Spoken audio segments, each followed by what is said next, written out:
tamu kita hari ini benar-benar istimewa. Ya, Anda lihat sendirilah. Ya, potongannya ini sudah, ya, ini kok tahu-tahu ada orang kesini. Saya nggak pernah menggunakan istilah bule.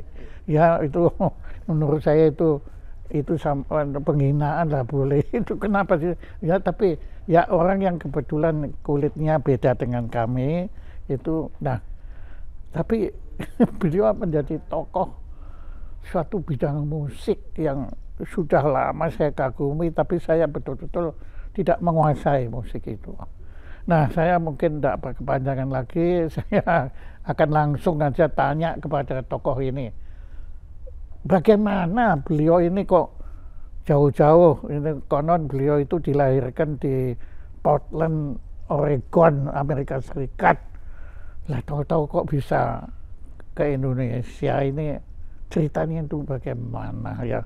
Nah, kebetulan saya tadi sudah perkenalan nama beliau. Mula saya pikir nama beliau Abdullah, bukan, tapi nama beliau adalah Mustafa. Pak Mustafa, bagaimana? Waduh, Anda kok bisa-bisa sekarang berkenan menjadi tamu kehormatan acara sederhana ini? Bagaimana itu? Saya ceritanya gitu, monggo silakan. Terima kasih. Saya sebenarnya dari bertahun-tahun lalu sangat mengagumi Pak Jaya dengan banyak hal-hal yang saya lihat dilakukannya. Apalagi setelah saya pernah lihat wawancaranya Pak Jaya yang bersama dengan Pak Gus Dur, Allahyarham. Jadi mungkin bukan Pak Gus Dur, Gus Dur. Oh, Gus Dur. Ya, siap. Gus itu sudah ya, lebih tinggi dari Pak. Siap. Jadi Gus Dur. Oke, silakan. Siap. Waktu saya lihat itu saya ngelihat bahwa pasti tergantung kita duduk dengan siapa. Pasti otomatis cahayanya itu nurnya, bener. Ya. Sehingga waktu saya lihat wawancara itu kita tidak dapat kesempatan duduk sama beliau.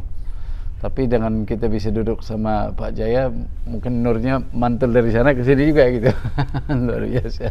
Anda bicara fisika, metafisika. Oke, nah Anda tidak menjawab pertanyaan saya. Anda kok bisa ke Indonesia itu ngapain? Gitu loh, ke Indonesianya.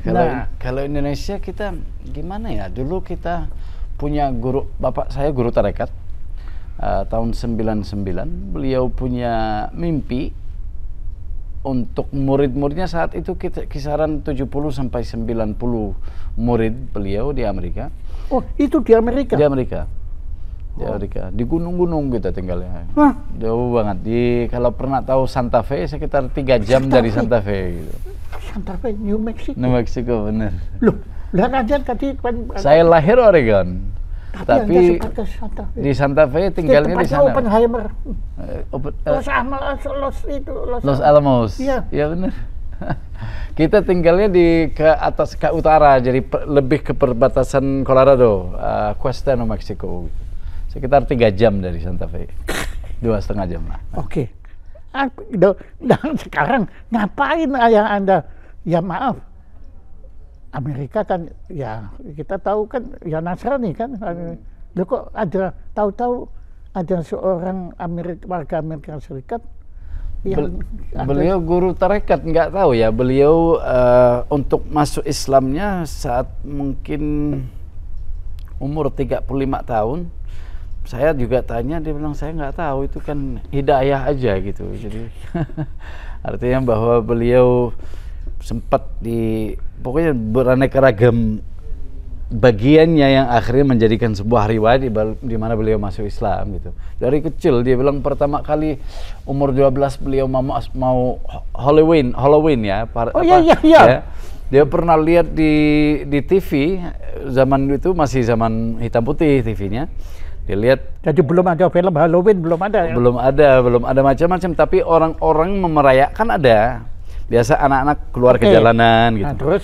Nah, dia pernah lihat satu wawancara dengan orang sufi pakai sorban, pakai jubah apa, dia bilang jatuh cinta langsung umur 12. Sufi.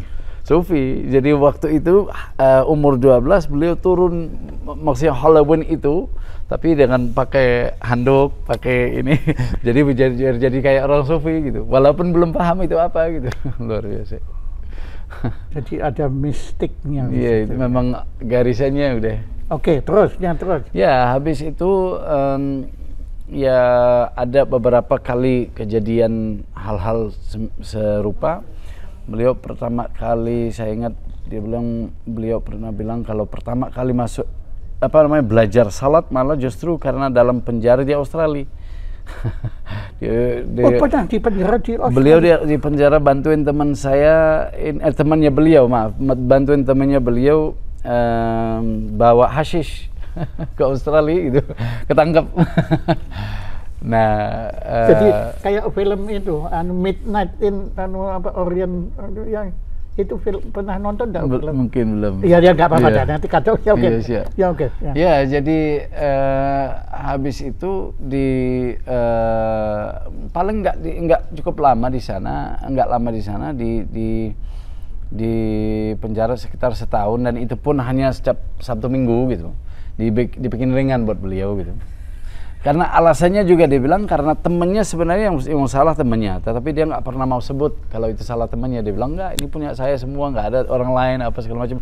Dan di Australia kan sejarahnya kalau yang ngebela temennya kan dia bangunnya atas negaranya dibangunkan oleh orang-orang yang buangan kan. Jadi respect antara setia kawan itu luar setia biasa. Kawan luar biasa gitu. Jadi karena beliaunya nggak pernah mau sebut itu punya temennya, akhirnya diringankan, tetap dikasih hukuman tapi ringan buat dia gitu, setahun apa gitu. Nah, di dalam penjara dia bilang sambil nunggu nggak ada kegiatan, belajar salat di situ. Dapat dari mana? Ibu saya waktu itu masih pacaran sih, tetapi ibu saya yang beliin buku, dia pernah minta tolong carikan buku salat gitu, jadi kayak gitu. Di antaranya ada beberapa. Ibu Anda waktu itu ada di Amerika Serikat dong? Di Australia. Oh, ibu Anda orang Australia? Bukan, orang Amerika. Tapi kok bisa ikut? Nggak tahu ya, Pak. Pada suka jalan-jalan ya, tahun 70-an gitu, jadi keliling-keliling dunia gitu. Oh, waktu itu masih pacaran? Ya pacaran gimana ya, tahun 70-an ya. Jadi orang tidak punya upacara-upacara di Amerika yang penting bareng-bareng. Make love not war. Exactly. Oke, terus? Ya, habis itu nggak lama kemudian. Nah, kenapa kok dia minta buku Islam? Ya karena sufi tadi. Ya, mungkin di antara yang dia bilang paling pertama yang diingat mengenai Islam ya itu pernah lihat wawancara orang sufi, dia nggak paham apa yang dibahas, dia nggak, cuman lihatnya adem, itu aja. Seperti gitu. Anda ngelihat saya wawancara Gus Dur gitu ya? Iya benar, persis. Luar biasa. Ya. Oke, terus menarik sekali. Iya, jadi habis itu ya beliau masuk Islam, habis itu prosesnya beliau masuk ke Islam, habis itu diundang ke Qatar, dikasih beasiswa oleh Qatar. Yusuf Qaradawi dulu, Syekh Yusuf Qaradawi pernah ngasih Qatar ya, suruh belajar di sana. Memang dari dulu beliau suka belajar berbahasa. Jadi beliau menguasai sekitar 14. Bakat sekali ya, bahasa Indonesia lebih bagusan Anda dari saya. Kalau saya hanya bisa bilang karena beliau saking cinta terhadap bahasa sehingga anak-anaknya juga ikut cinta gitu, luar biasa. Jadi kita belajar bahasa Arab, bahasa Turki, bahasa Chinese pun juga beliau untuk yang Mandarinnya, cuman kami agak sulit buat Mandarinnya gitu. Luar biasa. Enggak, ada satu gap gitu. Kalau saya baca sampai itu mogok gitu loh, nggak bisa lanjut gitu. Tapi kalau beliau sampai syair dia tuliskan dalam bahasa Mandarin. Memang pecinta memang buat bahasa. Jadi multi language. Iya benar, luar biasa. Sekitar 14 beliau. Nama beliau? Syekh Fattah. Ada syekhnya? Beliau guru tarekat keluarga besarnya. Yang dulu 70 orang. Syekh Fattah, ya benar. Luar biasa. Terus itu dia di Qatar. Beliau di Qatar. Saat itu di Qatar, belajar lagi Islam, bahasa Arab dan lainnya sekitar setahun. Habis itu perlu balik, memang mau lahir anak keduanya, jadi ibu sama beliau balik. dan lanjut lagi di Amerika untuk sekolahan juga untuk Timur Tengah, pelajaran Timur Tengah dan lainnya gitu. Juga akademis juga dari beliau memang gimana ya, masuk ke dunia akademis tapi tidak pernah lulus. Dia bilang saya nggak pernah niat lulus, yang penting belajar. Iya, gitu. belajar ya, jadi, karena yang ngajarin juga nggak bisa ngajarin beliau. Ya, oke, terus. Jadi dia bilang sampai di kampus 7 tahun beliau sekolah tapi tidak pernah lulus dan tidak pernah ditanya, maksudnya tidak pernah. Yang penting dia gimana ya, beliau caranya lebih belajar datang ke kantor, ke ruangan guru masing-masing. Jadi bukan di kelasnya, tapi lebih ke ketemu satu-satu, belajar bareng. Jadi person to person. Iya, benar. Dan itu memang pendidikannya paling bagus. Memang itu. Kalau pendidikan massal itu kan industri. Benar. Hebat ya, bukan main. Beliau pulang ke Rahmatullah tahun 2018. Makamnya di Bogor, Luwiliang. Luar biasa. Nah itu kok bisa beliau ke Indonesia sampai dimakamkan di Bogor? Di Bogor, ya. Tahun 99 beliau, kita keluarga besar sekitar 70-90 orang. Beliau mimpi harus ke Indonesia gitu. Sebenarnya bukan mimpi, kalau bahasa beliau ilham. Jadi kayak ilham. Jadi bangun dari tidur, ibu di situ langsung dapat kayak wangsitnya. Wah, wangsit. Harus ke Indonesia gitu. Bukan wahyu tapi wangsit. Ya wangsit lah. Kalau wahyu buat nabi kan.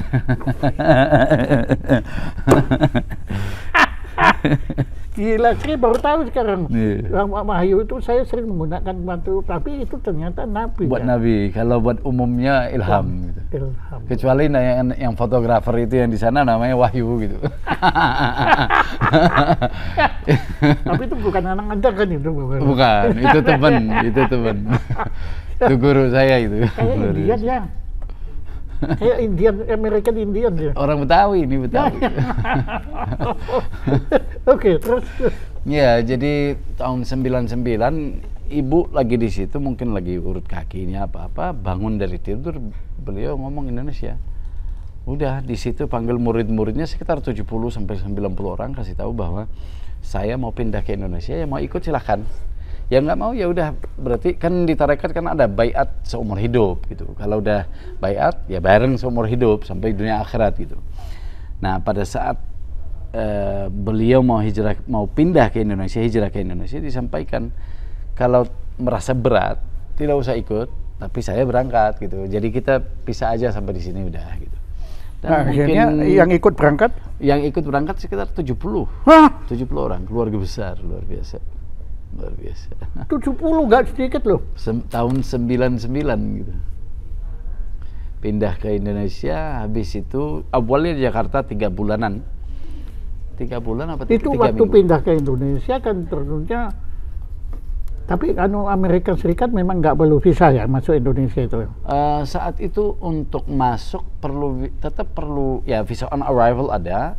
Cuman kalau visa jangka panjang tetap harus ada prosesnya gitu. Kami belum paham total. Pokoknya datang. Pokoknya datang gitu. 70 orang. 70 orang. Naik apa? Awalnya naik dalam waktu 3 bulan baru nyampe semua ya. Jadi ada 3 orang, 3 hari lagi 4 orang. Pakai pesawat semua. Pakai pesawat semua gitu. Bukannya pakai kapal laut enggak? Belum, bukan. Tapi sampai 3 bulan. 3 bulanan gitu. Mereka semua ongkos sendiri itu. Kebetulan Bapak rumah yang kami tinggal di sana jadi cukup Anda besar. menggunakan perkataan kebetulan. Anda percaya kebetulan jadi? Kebetulan dan kebenaran sama bagi saya gitu. Ketetapannya gitu. Ampun gitu, menghadapi Anda di pusing saja. Bukan main. Ya oke, semantika Anda tajam sekali. Oke, silakan. Oke, tuh. Jadi kebenaran salah. Ya ampun. Ya. Saya baru nulis tentang adakah kebetulan atau tidak ada. Tidak ada jawabannya. Dan jawabannya sekarang ada dari Anda. Yang Anda ditakdirkan untuk memberi pencerahan bagi saya. Ilham. Bukan wahyu ya. Bukan. Kali mau dibawa pulang wahyu. Oke. Jadi 70 orang itu datang ke Indonesia. Maaf, saya biasanya nggak berani tanya mengenai terkait etnis, tapi itu semua etnis kulit putih semua. Oh enggak, beda-beda. Jadi beliau punya murid dari Inggris, dari Swedia, ya, dari tapi hitam, Caucasian. dari enggak, Oh, dari ada. semua campur-campur. Yang Makanya juga anak saya ini separuh Cina, ibunya kan dari Chinese gitu. Ya benar, kalau saya punya anak yang satu itu bule Caucasian total gitu. Ada juga yang Arab gitu, jadi campur-campur gitu. tapi kalau Arab kan kadang-kadang kita susah bedain Arab dengan kan. Arab itu kan kalau buat saya ya itu banyak yang bentuknya, maaf ya, itu kan Caucasian juga. Oh enggak, kalau ini enggak. Beda semua. Ini kelihatan Chinese, ini kelihatan Arab, ini kelihatan Amerika, tapi bapaknya sama satu. Dan dari muridnya orang tua memang dari dulu beraneka ragam negara gitu, dan beda kulitnya Tapi sampai semua Islam kan? Islam. Oke, mereka datang semua ke bodong-bodong ke Indonesia. 70 orang. Sampai saat ini jadi mungkin setelah 24 tahun ini, 23 ya? Lupa tahunnya. Sekarang Oke, betul, ya, 24 tahun. Ya. Okay. Setelah 24 tahun ini, mungkin separuh yang awal balik lagi ke Amerika. Agak karena perubahan total budayanya apa segala macam. Nggak tahan mereka. Ya, banyak nggak tahan. Tetapi bukan berarti telah berkurang yang di sini, karena saya datang umur 17. Nah, Anda datang kenapa? Ya datang karena bapak saya saat itu 17, jadi ikut keluarga. Jadi ikut rombongan itu. Ikut bapak, ikut ibu. Kloter pertama. Ya benar. Jadi karena memang bapak saya guru tarekat yang punya ilhamnya, jadi akhirnya pasti anaknya ikut gitu. Nah, tapi setelah mungkin separuh balik ke Amerika, yang saya aja dianugerahkan 14 anak di sini, jadi luar biasa. Alhamdulillah. Alhamdulillah. Berapa ibu? Banyak. Mungkin itu 6 orang. Tapi yang masih ada 2. Alhamdulillah. Yang lainnya masih ada, cuman udah pisah gitu. Alhamdulillah. Berkah semua. Jadi berapa tadi anak-anak? 14. Ada hafal namanya? Hafal. Alhamdulillah. Alhamdulillah. Alhamdulillah. Oke. Allah masih kasih ingatan, alhamdulillah. Oke. Dan kembali, jadi ayah Anda kemudian pindah ke sini karena ilham tadi, dan Anda kemudian ikut ke sini. Oke. Nah, Anda juga ikut membantu ayah waktu itu dalam membentuk apa istilahnya itu, maafkan Tarekat. Ya. Oh iya, dalam arti kita muridnya. Kalau saya baiat kepada beliau dari umur 14 tahun juga. Lalu pada saat beliau pulang, sebelum pulang ke rahmatullah juga beliau mengamanahkan kepada kita untuk melanjutkan pengajaran-pengajarannya gitu. Jadi itu. Anda menjadi pengajar di situ. Iya, benar. Atau istilahnya apa itu? Ada Syekhnya, Syekh. Jadi Anda sebetulnya Anda manggil Syekh. Jadi kalau nama yang disuruh ganti pada saat saya umur 40 tahun itu dari Mustafa, disuruh ganti ke nama Syekh Fatih. Saat beliau ngasih beliau suruh amanahnya itu saya umur 34 tahun. Dan saya pikir pas 40 kita udah beda, mungkin udah layak gitu. Tapi pas 40 nyampe merasa nggak layak juga, tapi karena amanahnya begitu ya kita jalankan. Akhirnya nama yang kita pakai sekarang Syekh Fatih gitu. Fatih? Ya benar. Seperti Mehmet? Iya benar. Dia bilang memang sebagai pembuka jalan aja gitu. Karena kadang-kadang saya tahu loh, mana Fatih itu bukan main loh. Waktu saya di Turki itu saya merasakan dulunya saya Fatih kok kayak Fatih gitu kan. Tapi setelah saya di Turki, kata Fatih itu ya kita tahu kan pengaruh Mehmet merubah luar biasa. Peradaban ini kan. Dunia gitu. Iya, pada dunia.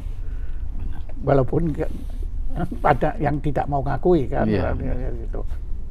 Mau tak mau ya. Iya, Artinya bahwa kalau dilihat jadi Anda tuh manggilnya masih Syekh Fatih. Ya, Syekh Fatih. Syekh Fatih. Jadi nggak perlu lagi. Mustafa udah tidak dipakai lagi sejak 2 tahun lalu lah. Saya 42. Jadi saya panggil Anda Syekh Fatih sekarang.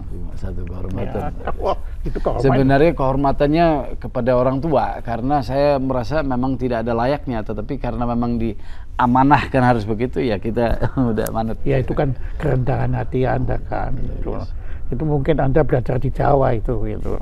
Memang Jawa dahsyat ya. Kita debu Jawa gitu. Jadi debu grupnya namanya debu. Tapi apalagi kalau debunya berasal dari Jawa itu ekstra istimewa gitu. Itu debu campur debu. Itu luar biasa. Oke, nah sekarang tiba Syekh Fatih. Jadi sekarang tiba saatnya kita pada satu, menurut saya mahakarya Anda. Ya sebetulnya masih ada kaitannya dengan Islam kan, tetapi ini terus terang Anda membuka jalur baru ya yaitu melalui musik. Ya. Kenapa? Kan musik Amerika, jazz, segala kan banyak anunya. Kebetulan saat itu orang tua Syekh Fattah suruh kita terjun ke musik. Sedangkan dari kecil tidak boleh. Maaf. Syekh Fattah itu artinya apa? Syekh Fattah yang Fattah itu yang senantiasa membuka, yang membukakan gitu. Jadi sama kayak Fatih, cuman Fattah itu senantiasa berulang-ulang dibukakan terus. Kalau Fatih itu kali. Iya, Fatih itu sama, cuman apa ya bentuk kalimatnya aja yang Fatih sama Fattah gitu. Fattah itu buka lagi. Oke, kalau Fatih. Kalau Fatih orang yang pembuka, jadi apa ya, bukan bahwa dia buka lagi, tapi Fatih itu kerjanya membuka gitu. Ya, saya memang harus lebih belajar Islam untuk bisa mendalami itu semua. Atau ya belajar Arab lah ya. Sebab itu bahasa Arab kan. Bahasa Arab. Iya, bukan Turki kan. Bukan. Gini, pertanyaan saya, maaf, saya tanyanya loncat-loncat ya ini. Saya waktu di Turki, saya bilang mereka nggak mau loh. Kita bukan bangsa Arab. Ya benar. Dia nggak suka itu. Dia nggak suka karena ya sebenarnya menurut apa yang kita. Tapi ya maaf, Mehmet kan Fatih. Oke, jadi Mehmet sebenarnya aslinya Mehmet Fatih atau dulu namanya Muhammad Fatih. Kalau nama mungkin karena menyangkut orang termulia dalam Islam kan Nabi Muhammad, sehingga orang-orang memakai nama Muhammad buat keluarganya, buat anaknya agar dapat kemuliaan tersebut gitu. Tapi kalau dibilang bangsa Arab nggak mau gitu. Kan Islam mengajarkan apa yang kamu ada yaitu yang terbaik gitu. Allah pilihkan kamu jadi Jawa ya syukur jadi orang Jawa gitu. Kalau kita lahir sebagai orang Amerika, kita berterima kasih kita dilahirkan sebagai orang Amerika, seperti itu. Jadi itu pemahaman Islam yang kita paham, itu orang sufi begitu harus gitu. Kita bagaimana kita mau seperti Gus Dur mengajari Islam Nusantara, itu benar ya? Buatku itu sangat tepat. Pakai sangat gitu. Karena kalau kita bicara sekarang gini, kita bicara bab syukur aja. Bagaimana kita mau mensyukuri sesuatu yang orang lain punya, sedangkan yang kita punya kita nggak disyukurin. Harusnya apa yang kita dapat itu hal yang terbaik, itu contoh yang dikasih Rasulullah SAW. Contoh yang dikasih yang terbaik adalah yang terbaik adalah apa yang dikasih kepada dianya. Nah, contoh itu oke, yang terbaik buat kita yang kita dikasihnya gitu. Seperti itu. Ini kelihatannya Anda nih utusannya Cak Nur dan Gus Dur loh sebetulnya ini. Karena saya kehilangan Anda nih sekarang ngajarin saya loh betul-betul tentang Islam itu. Saya suka betul. Saya Nasrani. Oh iya. Ya, tapi ya bukan hanya Islam, saya juga mengagumi Buddhisme, iya. Hindu, ya, Swastra. Semua kita juga kagum. Saya punya orang tua dua-duanya memang kalau maaf bapak beliau itu jadi kakek sama nenek itu dua-duanya pastor. Oh iya, untuk Protestan pastor namanya apa? Ya pastor lah, saya juga enggak gitu ngerti, Yes, tapi ya. oke, pendeta. Pendeta ya. Jadi dua-duanya kakek sama nenek dulu dari bapak gitu. Kalau ibu saya jalur yang sedikit berbeda karena dari nenek itu mereka dari lokalnya Amerika, Indiannya gitu. Itu sih Wahyu itu ya. Nah benar, agak mirip ini. Kasih beberapa ini bulu-bulu apa udah. Oh aduh. Ya, dan itu juga ya agama atau kepercayaan suku-suku Indian itu dahsyat soalnya. Bagi saya Itu mengenai itu ya, tentang seperti UFO. Kita kan UFO itu sesuatu yang aneh kan, UFO. Oh, iya. Tapi buat mereka itu UFO bagian dari peradaban mereka. Mereka yakin, lalu nenek moyang mereka semua datang dari angkasa luar.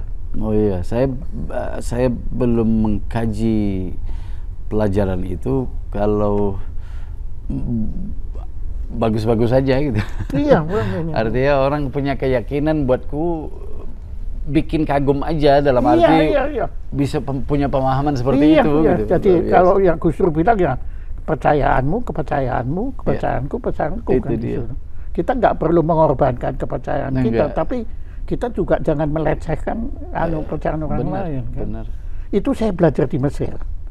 Waktu saya ke Abu Simbel, guide kita orang Islam. Dia ngajarin saya tanya, ini kok dewanya Mesir ini kok semua kok dijadikan dewa, termasuk Ramses mendewakan dirinya kan, ya kemudian dia jelaskan loh, kalau agama, ya istilah agama tentunya dalam tanda kutip ya, kepercayaan orang Mesir kuno itu semua orang boleh bikin dewa masing-masing. Ya, benar. Termasuk dirinya sendiri. Benar. Ya, gelas besar dari dewa, ya itu mikrofon ya. Cuma ada larangan. Nggak boleh kita bilang dewaku lebih baik ketimbang dewamu. Waduh, saya kaget. Luar biasa. Saya kaget. Ini kalau dunia bisa gitu, nggak ada perang agama. Iya benar. Ya tapi kan agama malah jadikan alasan untuk perang kan. Oke, makasih. Ya terima kasih sekali atas ajaran Anda tentang bersyukur tentang milik kita. Ini saya rasa tidak ada apapun yang saya bisa ungkapkan yang menjadi ajaran buat Pak Jaya. Karena Pak Jaya itu seperti buku yang udah bener-bener kita datang buat gali-gali dikit. Gitu. Ini Anda pasti belajar dari orang Jawa gitu. Anda merendah sekali. Ya betul. Saya pasti itu, waktu Anda bilang bersyukur apa yang kita miliki. Bagaimana kita bisa mensyukuri orang lain kalau kita nggak bisa mensyukuri yang kita punya kan? Itu yang kita belajar dalam suara ya.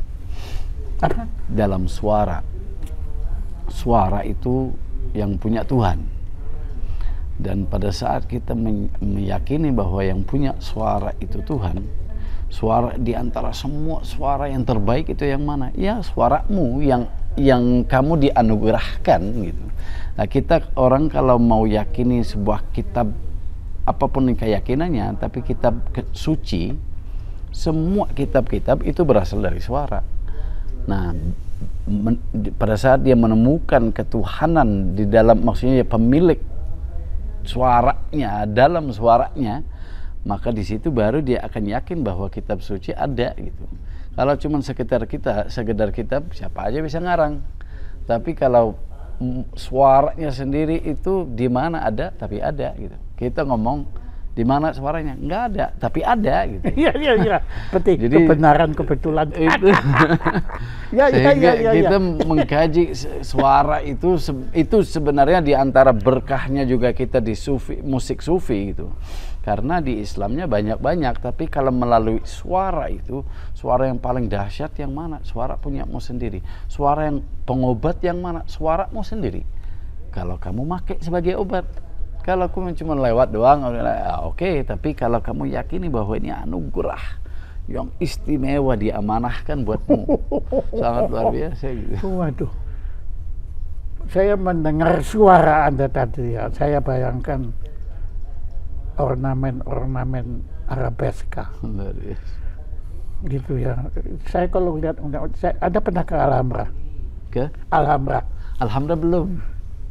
Harus. Doakan. Siap. Ya, saya doakan. Betul, ya. Kalau Anda ke Alhambra, Anda akan melihat di situ betapa dahsyat betulnya peradaban Islam. Ya. Waduh, itu ngeri. Ya, di situ, ya saya kan belajar musik kan. Ya. Tadi apa yang Anda utarakan itu sebetulnya di musik akademis ya, itu ada istilahnya musik konkret. Musik konkret itu semua ini adalah alat musik. Yeah. Semua. Yeah. Makanya Schaeffer dan Vares itu menggunakan semua suara, termasuk ini ada seorang komponis yang baru saya kagumi yang bikin suara filmnya Oppenheimer, itu Gubarkson namanya. Namanya Ludwig, jadi seperti Ludwig van Beethoven, tapi dia Ludwig orang Swedia. Dia pakai suara truk diolah secara elektronik untuk menjadi musik. Dan Anda kalau nonton film Oppenheimer, belum nonton? Belum. Tonton, ya. Anda pasti Anda mengerti. Di situ dia menggunakan teknik vibraso violin. Saya menggunakan istilah violin, bukan biola. Biola itu viola. Iya, Pak. Ya, kalau violin itu violin. Ya. Tapi ya di Indonesia kan campur ya seperti itu. Nah, itu di situ dia kebetulan istrinya seorang pemain violin, jadi dia menggunakan semua teknik. Jadi tekniknya bukan yang seperti violin, biasa, tapi ada yang namanya mikrotonal organisme, itu dia pakai semua. Luar biasa. Ya, itu Anda akan merasakan. Dan tadi Anda benar suara. Jadi Anda itu keren dah pokoknya. Tapi Anda pinternya perkataan keren saya ini Anda balikkan ke saya kan. Tapi memang kenyataannya begitu. Nah, lihat tuh. Ini ilmu orang Sumbawa. Yang hina Sumbawa ini tentu kalian saya dari Sumbawa. Oke, gimana? Yang hina yang melihat hina, yang mulia yang melihat mulia gitu. Yang keren yang melihat keren gitu.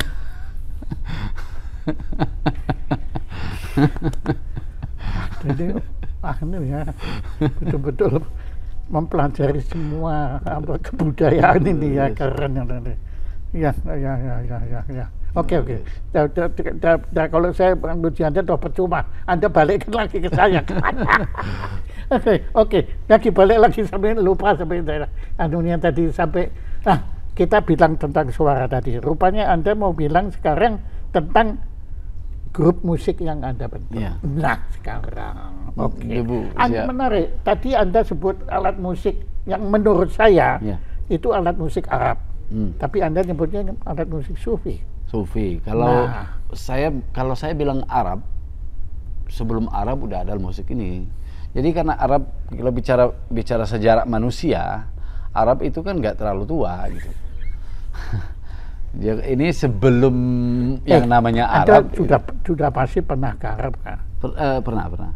Anda pernah lihat itu, yang warisannya Nabatean, yang itu, bagus sekali. Anda Petra tahu kan? Oke, kita belum datangin tapi. Tapi tahu kan? Tahu. Anunya, ya kan banyak yang ada yang berpendapat bahwa Mekah itu Petra. Ya ini semua anunya. Saya pernah lihat itu. Belum masuk di secara otak saya, ya silakan yang berpendapat itu. Iya, enggak apa-apa. Tapi kalau buat saya belum masuk, nggak tahu. Karena saya pernah ke Mekah, jadi tahu rasanya ya ini Mekah udah. Ibaratnya gimana ya? Suara kebenaran itu yang main musik tahu rasanya. Yang tidak pernah main musik tidak tahu suara kebenaran, karena piano tidak pernah bohong kan? Kadang-kadang bisa diajarin bohong juga. Pianonya? Iya, piano yang manusianya yang berbohong dengan piano. Oh gimana? Iya, loh saya kan banyak main di dalam. Aha. Saya kalau main piano kan gini, tapi kan saya lebih suka main di itu, langsung di dawanya. Okay. Dan saya pukul resonannya juga. Siap. Ya. Tapi nggak bohong, tetap bunyi gitu. Bunyi bisa fals, bisa beda daripada ininya apa, tapi Ya panas itu kan tergantung anunya kita. benar. Sehingga memang kalau dari alat musik itu kita Ya, belajar jadi rasa. Anda Gitu. beginilah. Pokoknya semua buatan manusia itu tidak mungkin berjasa dan tidak mungkin berdosa. Yang mungkin berjasa dan berdosa manusia kan. Iya benar, mulutnya aja gitu. Tapi tangannya juga kadang-kadang Kadang. bisa bunuh juga kan. Benar. Yang pastinya ya tadi gambusnya, pianonya apa, dia tidak pernah bohong. Jadi kalau kita mau mengkaji rasa suara kebenaran, duduk sama gambus, duduk sama piano. Karena manusia masih banyak bohongnya, tapi kalau gambus, piano tidak pernah bohong. Dia ngejreng walaupun fals, gitar jreng, ya jreng gitu. Nggak pernah bohong gitu. Di situ nggak pernah menemukan kebohongan gitu. Yang menafsirkan manusia. Ah, manusianya bisa jadi oh ini begini, ini begini. Iya, gitu. iya, iya, iya, iya, iya, iya. Ya, ya, dan itu saya alami. Iya. Dulu saya kalau mendengar musik itu, wah bahagia sekali. Luar biasa. Tapi setelah mempelajari musik, Eh. terkontaminasi. Benar. Kalau dengar musik, penciptanya siapa? Iya. Dia zaman apa? Iya. Dia ini kelompok mana? Kemudian dia tujuannya apa? Enggak, pikiran saya energi Udah. habis untuk menganalisa, nggak bisa menikmati lagi. Iya, paham. Nah, saya yakin Anda beda kan? Nggak, Anda itu langsung- belajar nikmat lagi pas COVID gitu. Jadi sebelum COVID capek juga gitu. Semua harus dianalisa begini. Oh, iya? Wah, iya. Setelah COVID Pas COVID banyak waktu untuk merenung. buat bukan renung, buat rasain aja udah, jangan dipikirin, Oh, mainin aja, dirasain nikmatin aja, saja, nikmatin ya. gitu. Seperti itu. Luar biasa. Tapi kan Anda biar bagaimana kan harus juga tahu cara memainkan. Anda menyebutnya apa? Gambus Apa? atau oud. Gambus kalau bahasa Indonesianya, bahasa umumnya bahasa Arabnya disebut oud. Tapi gambus kalau bahasa Indonesianya. Gambus. Gambus. Jadi gambus itu alat musik, Alat musik, ya. bukan jenis. Bukan. Jenis musik itu ya banyak orang taunya jenis musik gambus, padahal aslinya gambus itu alatnya gitu. Mungkin karena Itu bahasa berangkat dari- Indonesia, gitu. Bahasa Indonesia. Kalau bahasa Arabnya, Oud. Oud. Oh. Oud itu buat bahasa Arab itu kalau pernah tahu di barat ada lute. lut, ya lut, ya. Itu bahasa Arabnya al-ud. Jadi lute. Nah, alat ini cuman dia pakai fret, masih diikat fret lain kalau lute. Kalau ini enggak, udah sebelum ada fretnya dan lainnya gitu. Satu kalimat jadi gitu. gitar itu asalnya dari ini. Dari ini gitar cucunya jauh. Oh, iya, udah kan lama. ke Spanyol kan, Iya. kemudian di sana diolah kan. baru 600, 700, 800 tahun mungkin gitaris Iya. gitar ya. Oh, jadi ini Jauh. gambus, apa istilahnya? Gambus. Gambus. Mm-mm. GAMBUS. Iya benar. Jadi itu alat musik ya. Alat musik. Bahasa Saya- Indonesianya. Saya sampai sekarang juga saya pikir ya karena saya dulu di Jerman nggak diajarin kan, Oh, iya gambus kan benar. anunya, yang diajarin kan simfoni. Luar gitu. biasa. Yang Itu yang saya nggak dapat kalau di musik. nggak apa-apa, lebih bagus. Luar Tapi biasa. Anda beruntung itu urusan semua. Terus terang waktu saya lulus, kan saya lulus terbaik. Nangis ya Luar biasa. profesor saya. Nggak lupa kan profesornya anunya. Oh, kamu terharu? Enggak, menyesal. Loh, kenapa dia? Tapi saya diajarin apa? Bukannya makin pintar makin goblok. Saya bilang. Karena masa dari dominan, mau pindah ke subdominan. Anda nggak tahu paham. nggak untung. Itu katanya nggak boleh. Lo kenapa nggak boleh? Datang kan waktu di dalam nggak boleh. Kamu mau lulus nggak? Oh ya mau. Ya nurut. Gitu aja. Lah setelah lulus saya, makanya saya bilang sampai goblok. Setelah lulus saya buang itu semua. Karena komponis Indonesia yang saya sangat kagumi, Ismail Marzuki. Oke. Dia lagunya itu menjadi indah karena dia melakukan pelanggaran itu Oh, menurut mereka. Ah, Nah ini kan aneh kan? Nah Iya. itu tadi yang Anda bilang palat segala itu apa sebetulnya? iya. gamelan itu kan katanya palas loh. Lah kalau sebaliknya orang main gamelan simfoni Beethoven palas banget itu. Jadi keren, ada tuh memberi pencerahan kepada nah pasti Anda bantah lagi. Oke ya, percuma Anda oke. Oh jadi gambus. Oke, nah Anda ceritakan kenapa Anda kemudian itu sebelum COVID kan Anda? Jadi udah lama kita main dari awal ke Indonesia mulai belajar gambus. Tapi gimana ya? Saya rasa bahwa dalam karir bermusik kita pasti ada belajar gambus dari siapa? Saya awal banget gurunya namanya Pak Ali. Orang di gunung di Makassar. Awal kesini kan 2 minggu 3 minggu baru kita pindah ke Makassar. Dari Makassar agak ke kampung Pangkep. Nah di situ ada tempat yang kami desanya Padang Lampe. Padang Lampenya itu ada orang tinggal di gunung, siang hari tukang becak, sore hari main gambus. Beliau guru yang pertama sekali mulai ngajarin kita. Anda tertarik waktu dengar itu? Udah ada alatnya, cuman belum ada gurunya. Beliau gurunya yang pertama gitu. Anda dapat alat itu dari mana? Dulu bapak tertarik karena mungkin beliau pernah keliling dunia, jadi beliau tahu yang mana aja yang bagus. Apa maksudnya dari budaya. Beliau sama ibu pernah sebelum kami lahir, beliau 43 negara pernah, mungkin 3 bulan di sini, sana 6 bulan, kayak keliling aja gitu, selama 5 tahun. Pernah pastinya pernah ke Turki. Turki pernah 6 bulan di sana beliau sama dan ibu. Pernah ke itu Konya. Kalau saat itu beliau belum, masih belum kayak kalau sekarang kan yang diangkat kan budaya sufinya, whirlingnya dan lainnya. Pas kami bertahun-tahun kemudian ya kita malah pernah main di Konya gitu, main musik di sana gitu. Alhamdulillah. Saya punya guru tarekat sekarang yang di Turki. Oh, ada punya guru di Turki? Ada. Beliau itu yang untuk urusan makam-makamnya yang di Turki, termasuk yang di Konya, itu beliau penanggung jawabnya gitu. Jadi murid-muridnya yang penari-penarinya apa gitu. Anda main itu mengiringi? Waktu itu kami belum ada pengiringan.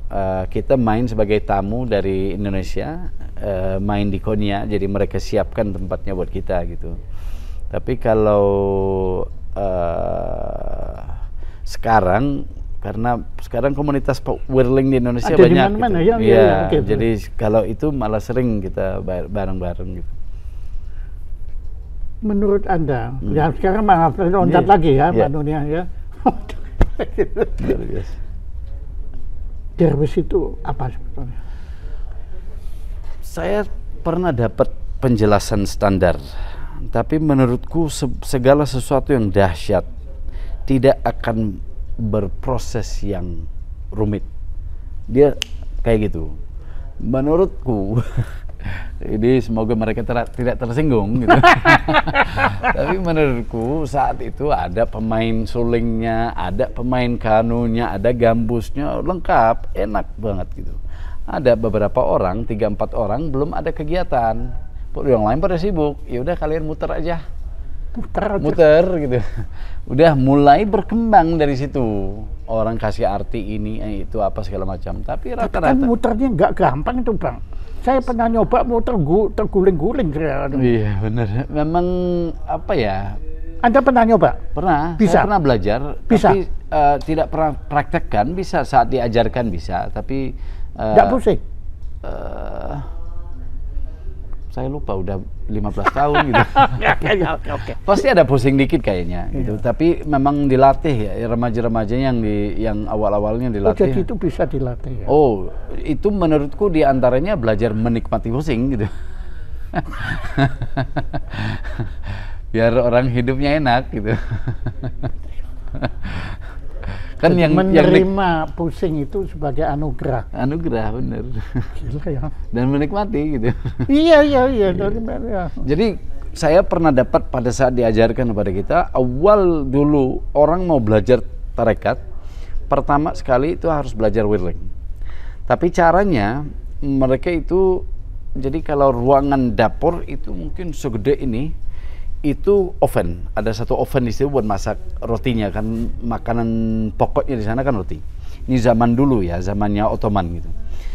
Nah, ada orang pengen belajar, dia datang disuruh duduk di pintu masuk, dan itu dingin, waktu dingin apa segala macam. Setiap orang yang masuk ke dapur itu maki-maki dia, ngapain di sini, buang-buang waktumu ini apa buang. Setelah 3 hari dia bisa lewat, dikasih masuk. 6 bulan dia muter di samping oven itu, cuma muter doang gitu. Dan ya break buat makan, tidur apa, tapi pokoknya hanya 6 bulan belajar cuma muter doang. Dan itu pun masih dibilangin, kamu nih buang-buang waktu datang ke sini buat belajar pusing doang gitu. Nah, setelah 6 bulan. Ini cerita ini versi Anda atau memang? Enggak, ini memang ini waktu saya diajarkan mengenai tari sufi begini, bahwa dulu nggak sembarang diajarin orang, jadi dibikin sulit juga, bukan asal gitu. Tujuannya ya tanpa apa-apa, hanya modal badannya dia udah bisa belajar nikmat. Tidak perlu ada tambahan duit, tidak perlu ada tambahan ini, tidak perlu tambahan itu. Biar modal dirinya aja udah sangat cukup dulu. Artinya dia bisa nikmati dengan ikuti kan ke arah kiri ya. Jadi ikuti detak ke kiri. Ke kiri. Jadi ikuti arah. Ke kanan nggak boleh. Nggak boleh. Kenapa? Ada kaitan tawaf. Tawaf juga sama gitu. Jadi ikuti jantung, ikuti hati gitu kan. Hati kita ke arah kiri gitu. Keren ya. Anda ditanya, bisa aja jawab ya. Emang begitu ajarannya gitu. Luar biasa. Itu. Jadi ikut ke arah hati kita gitu. Jadi ya ini terlepas ada, saya pernah muri kan macam-macam. Ada yang jantungnya di kanan, ada. Tapi kekecualian itu. Kekecualian, benar. Biar tahu bahwa Allah itu Maha Besar dan apapun bisa gitu. Harus ada gitu. Kalau nggak ada berarti Allah kurang keren. Jadi artinya muri ini juga perkenan Allah. Oh, luar biasa. Ya. Luar biasa. Muri itu luar biasa gitu. Dari dulu saya kaget luar biasa gitu. Oke. Aduh. Ya tadi saya pikir wah ini pasti nggak bisa jawab sih. Kenapa kok ke kiri, kan pertanyaan kenapa itu kan sangat berbahaya kan. Tapi Anda bisa dan meyakinkan lagi. Tapi memang benar itu arahnya ke kiri karena jantung. Nah, iya. Bahwa mengajarkan orang ikuti suara jantungnya sendiri gitu. Seperti itu. Ini Anda pelan-pelan Anda berhasil bikin saya masuk Islam ya. Oke. Oke, balik lagi kampus. Kemudian ternyata ayah Anda juga Anda pernah main di di Turki kan? Ya, jadi artinya secara internasional Anda sudah diakui sebagai bagian dari musik Islam. Alhamdulillah, artinya bahwa di Iran juga kita main, di Turki juga main. Di Iran main. Di mana? Waktu itu sebenarnya akhirnya jadi main ke tempat-tempat khusus, maksudnya tempat-tempat pribadi. Saat itu kita ada di Iran, Tuh, begini, maaf ya, saya pernah dengar ya, desas-desus bahwa Khomeini tidak setuju musik.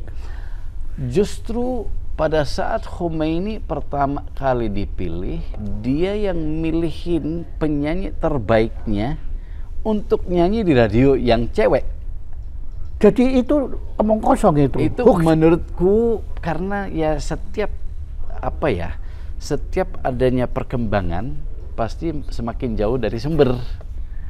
Nah, kalau Khomeini atau sendiri, itu termasuk propaganda Amerika Serikat? Bisa jadi propaganda Amerika, bisa juga propaganda orang-orang setempat juga gitu. Karena kalau yang kita lihat Khomeini yang itu satu negara semua sangat sayang sama beliau. Kesininya banyak yang benci, bukan sama Khomeininya, tetapi dengan orang-orang yang mengatasnamakan beliau sekarang. Jadi agak sulit keadaannya politik gitu. Tapi kalau Khomeininya dari awal saya melihat beliau ini orang gimana ya, orang dahsyat, orang luar biasa. Ya, itu tapi yang jelas dia tidak anti musik kan. Oh enggak, yang kita ngelihat enggak. Artinya bahwa dia yang menemukan cewek dan tidak di zaman itu buat menunjukkan bahwa kalau di radio perempuan yang nyanyi. Ini kan udah zamannya Islaminya yang kental, apa segala macam, perempuan semua pakai ini. Kalau di radionya yang perempuan ini, kalau tidak salah namanya Pak Parisi kalau nggak salah. Dan beliau yang nyanyikan buat hari Lebaran musim semi di sana. Judul namanya Nauruz. Kita di sana Lebaran ada musim semi gitu. Khusus Lebaran musim semi itu. Lebaran ada berapa di sana? Kalau Lebaran standarnya ada, ya. Karena habis orang puasa dan lainnya. Tapi kalau untuk dia ada yang khusus untuk. Jadi seperti Chinese Imlek itu. Ya mungkin. Menyambut musim semi kan. Iya. Waduh. Luar biasa. Banyak sekarang yang saya tuh dari dulu menganggap beliau anti musik. Khomeini mewakili, yang saya lihat beliau mewakili banyak orang. Jadi bukannya anti, hanya saja karena pada saat dia masuk itu tidak juga paham orang semua. Kalau kita lihat syair-syairnya di akhir kehidupan beliau udah santai, syair sufi semua gitu.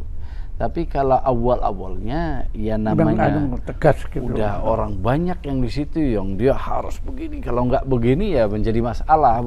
Saat itu kan orang Iran juga emosinya tinggi-tinggi, banyak banyak kalau kata orang Jawa banyak makan daging gitu.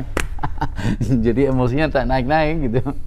Seperti itu tensinya. Ada tadi ternyata beliau bikin syair-syair yang dulu saya pernah belajar, lupa syairnya sekarang, tetapi dulu pernah belajar sama orang tua di antara bahasa Farsi yang kita pelajari dulu. Anda bisa bahasa Farsi? Sedikit karena dulu ibu saya sama bapak kalau pengen ngobrol dan anaknya nggak paham, ada dua bahasa yang dipakai, bahasa Turki, bahasa Farsi. Jadi dari kecil kita udah biasa dengar gitu. Jadi kalau nyanyi dalam bahasa Farsi bisa dan agak paham mungkin 30-50% gitu. Tapi kalau pakai Google Translate insya Allah baca dan bisa ungkapin. Saya baru tahu kalau beliau juga seorang penyair ya. Iya, penyair dan syairnya luar biasa indah benar. Bicara mengenai. Jadi kayak dengan Omar Khayyam. Nah, seperti itu. Jadi saya ngerasa bahwa ya di saat awal beliau masuk ke dalam pemerintahan ya semua serba harus rapi gitu.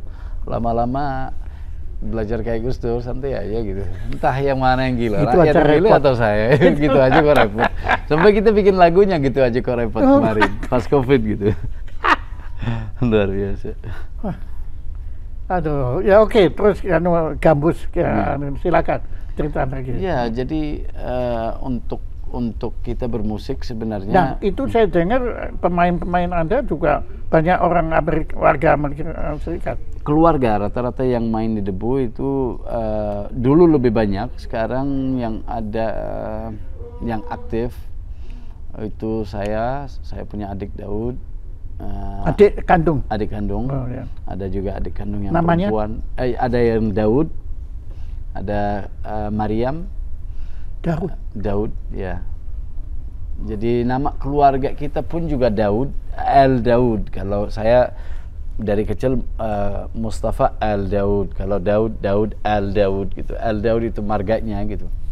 Jadi karena dulu bapak waktu masuk Islam kan bapaknya pendeta, pendeta ya. Dan disampaikan saya sangat mencintai Nabi David. Dulu kan namanya David nama bapak. Iya. Nama bapak namanya David. Dia bilang pas masuk Islam tidak masalah. Kamu masuk, cuman David jangan ditinggalkan karena saya sangat mencintai sosok Nabi David itu.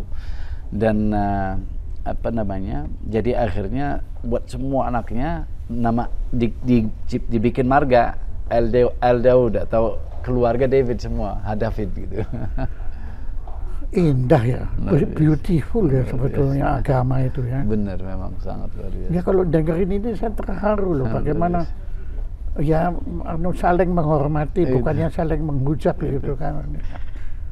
Wah keren. Nah, kenapa namanya Debu? Debu. Apakah ada dengan kaitan dengan teman-teman kita di Banten, Debus? Oh bukan, tidak. Mungkin ada secara kebetulan. Kebenaran. Kebenaran. Kalau Debunya itu dulu kan orang tua juga penyair, memang pecinta bahasa, dan beliau juga sangat suka syair-syair sufi dan lainnya, sehingga di antara salah satu syair sufi dari Asy-Syirazi atau Sa'di Asy-Syirazi dari Iran. Beliau punya syair yang menyampaikan bahwa kita semua hanyalah debu di jalannya, sehingga di situ orang tua pada saat ngasih nama debu itu yang dimaksud bahwa ya asalnya manusia semua, terlepas agamanya apa, semua kita berasal dari debu semua, debu tanah itu, dan akan kembali, dan pasti kembali ke situ. Saya sampai kemarin 2 tahun lalu, 2 tahun lalu, sebelum COVID. Saat COVID, jadi saat COVID ada beberapa kejadian dalam keluarga yang cukup dahsyat. Dan di antaranya, saya kan anak banyak, tapi salah satunya kemarin 2001 pulang ke rahmatullah, umur 2 tahun. Dan di saat kita makamkan, tahun 2001. Ya, okay.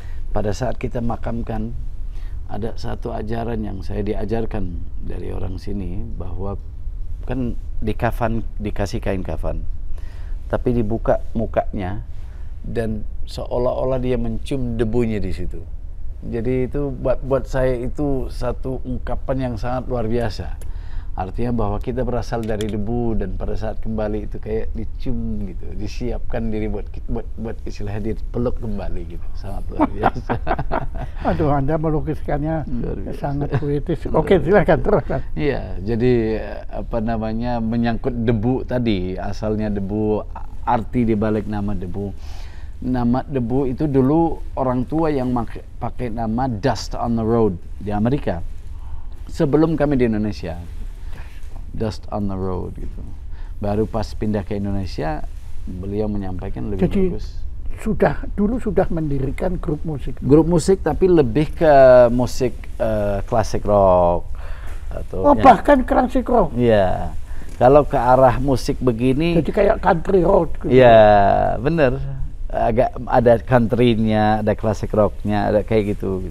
Dan di daerahnya Taos, New Mexico atau Santa Fe, dekat Santa Fe situ gitu. Sampai ada syair-syair yang ditulis dalam perjalanan dari Taos ke Santa Fe, menggambarkan apa yang dilihat, ya itu menjadi lagunya gitu. Ada lagunya begini. Dulu bapak yang nulis, saya belum hafal semua tapi. I wanna thank you. Wait. I was driving down the highway, taking in the view. Aduh. I want to thank you from my heart.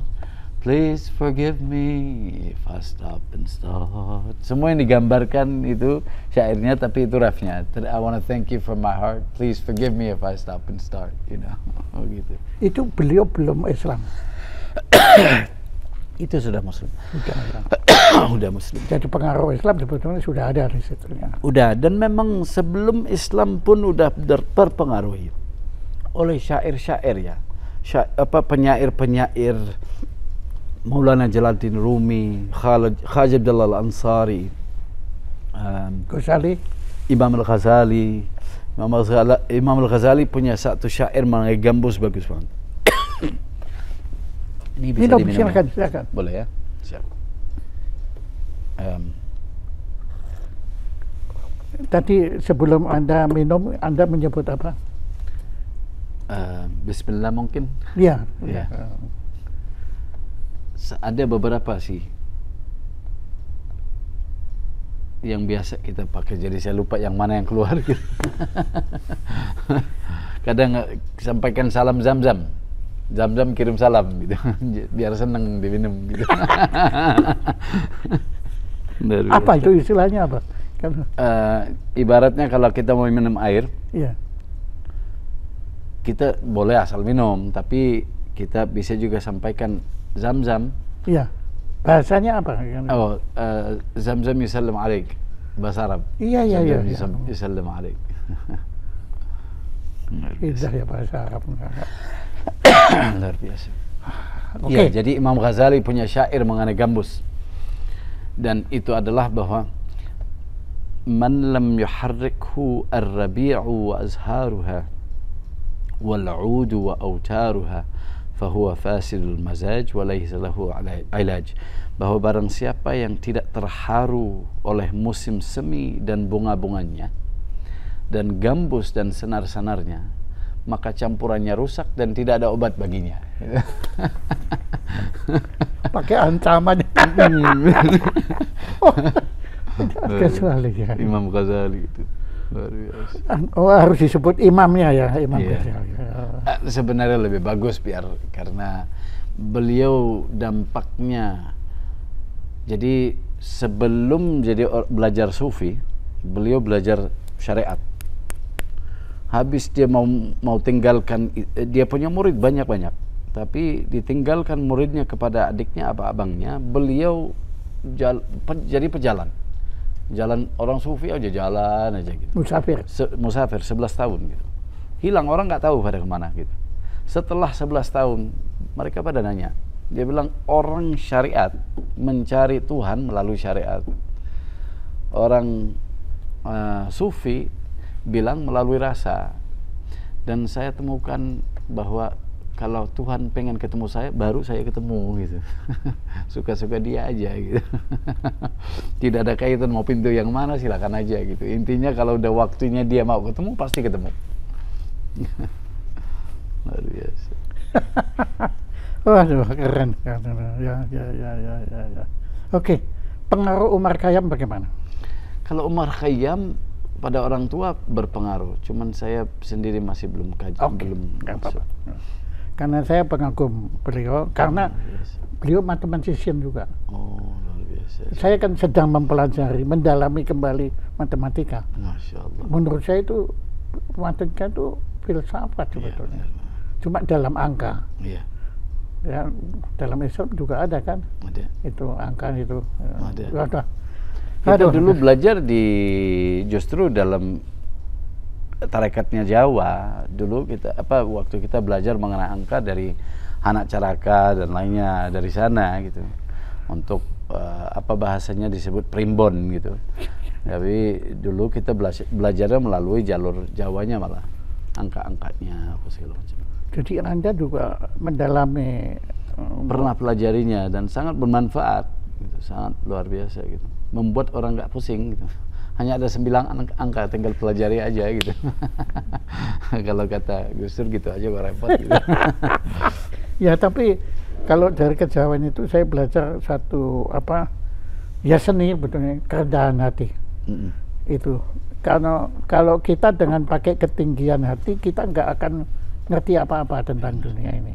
Tapi kalau kita mendekatinya dengan kerendahan hati seperti Anda, itu semua pintu terbuka. Memang yang keren selalu lihat keren gitu. Jadi, itu alasan saya coba duduk sama orang-orang keren biar kita kelihatan keren. Ya itu kan yang sering dimanfaatkan para politisi kita kan. Oke, nah sebetulnya waktu saja yang membatasi. Ya, saya tuh ngobrol dengan Anda ini, saya bisa banyak belajar.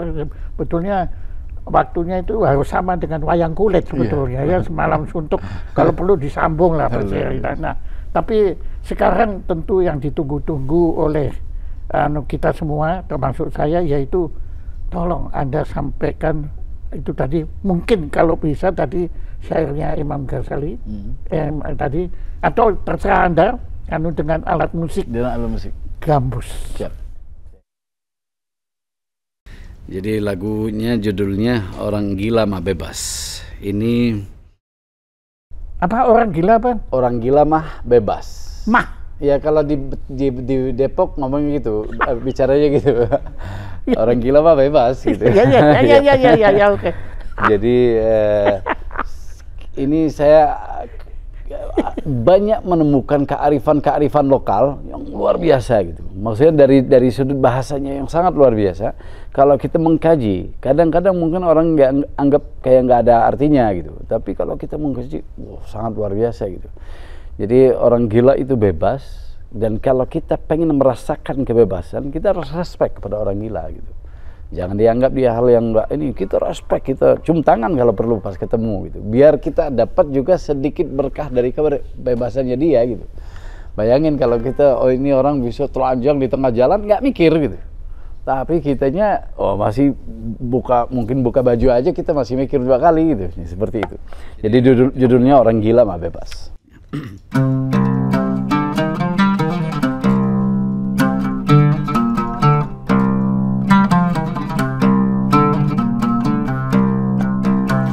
Orang gila mah bebas, orang gila mah bebas, orang gila mah bebas, orang gila mah bebas.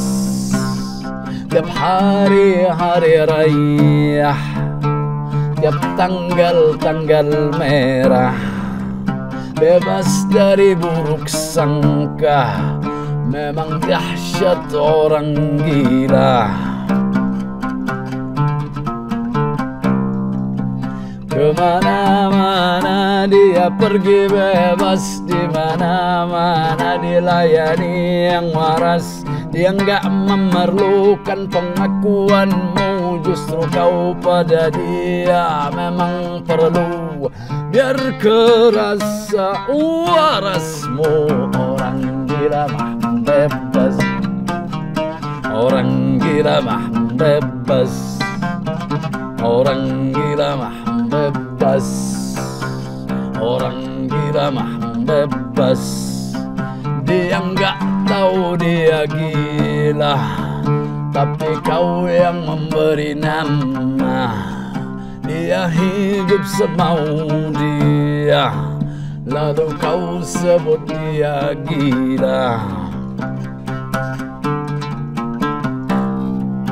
Yang waras teriak-teriak merdeka, yang gila diam-diam ketawa. Dari balik jeruji besi otakmu kau ketawakan orang gila itu. Biar kerasa warasmu, orang gila mah bebas, orang gila mah bebas, orang gila mah bebas, orang gila mah bebas.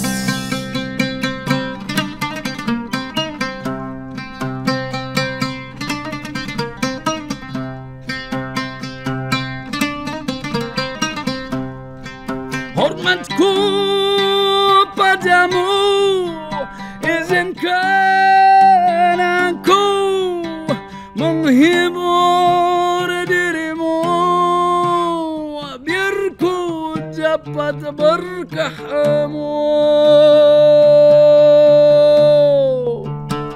Orang gila mah bebas, orang gila mah bebas, orang gila mah bebas, orang gila mah bebas, orang gila mah bebas. Gila, gila, ya betul gila, ya keren. Tapi nanti ada bilang yang gila saya ya. Nggak. Tapi saya kagum sekali ya. Bagaimana tadi saya melihat Anda juga gelengnya itu, ya maaf ya, itu betul-betul musik Arab ya, betul. Luar biasa. Jadi sebetulnya musik itu universal ya. Yang nggak ada Arab yang mau ini orang Amerika pakai bahasa gaya Depok, ya tetap aja orang gila itu bebas. Ya. Saya kagum. Luar biasa, terima kasih banyak. Ya, menurut saya Dostoyevsky kan pernah buat satu Dostoyevsky pernah membuat satu mahakarya The Idiot. The Idiot. Iya. Tapi menurut saya penafsiran Anda tentang gila itu menurut saya yang lebih indah ketimbang Dostoyevsky.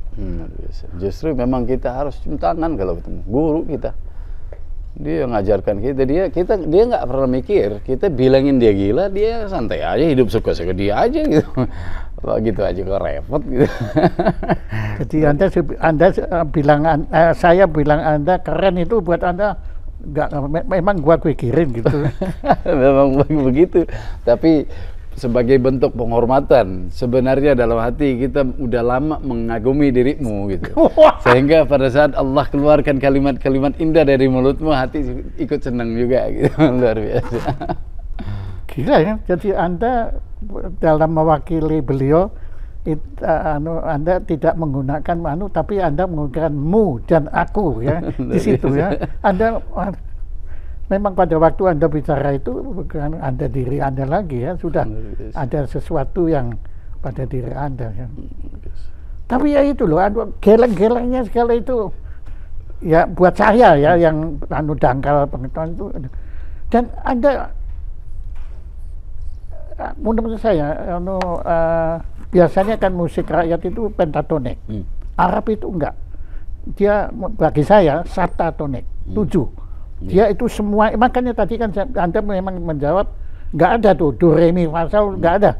Ya, yang ada adalah kesatuan dari itu semua.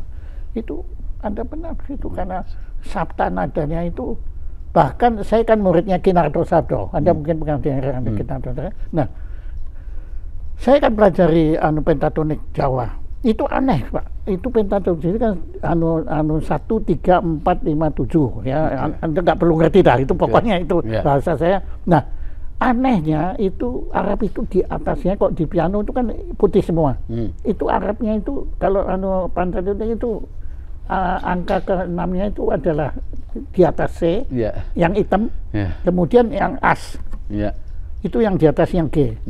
Itu kalau makanya kalau itu dihilangkan itu jadi pentatonik Jawa. Aneh itu. Tapi kalau ditambahkan menjadi saptatonik Arab. Itu misteri yang saya nggak pernah sampai sekarang bisa pecahkan, tapi memang beliau memang menciptakan. Nggak bisa misteri kita buka semua. Karena di situ justru bikin kita makin selalu ingin belajar. Kalau enggak kita kan puas tahu segala-galanya. Ya, tapi sekali lagi Anda gila. Terima kasih. Luar biasa. Terima kasih banyak. Jadi ada 3 orang yang ngomong itu. Pertama Bapak, yang kedua Ibu, sekarang Bapak. Bilang kita ini gila. Terima kasih. Itu kehormatan saya untuk disamakan dengan ayah ibu Anda. Oh, justru itu luar biasa. Ibu masih? Ibu masih, Bapak udah. Di mana Ibu? Ibu di rumah. Doakan, kita lagi berbakti terus sama Ibu. Usia? Usia sekarang 69. Oh, masih muda. Ya, tua saya. Alhamdulillah. Ya. Ayah waktu kalau ayah masih hidup sekarang? Kalau sekarang beda 10 tahun kalau Bapak sama Ibu. Jadi 80. Jadi 79. 79. Kalau lebih tua dari saya ya. Tapi kehormatan bagi saya loh, Anda sampai berkenan menyebut itu. Saya pas cium tanganmu itu teringat bapak saya gitu. Wallah. Dan Anda nyebutnya mu tadi kan? Maaf. Aduh, ya ada. Oke, tepuk tangan untuk. Terima kasih banyak. Tolong sampaikan salam kepada Ibu. Saya sampaikan. Okay.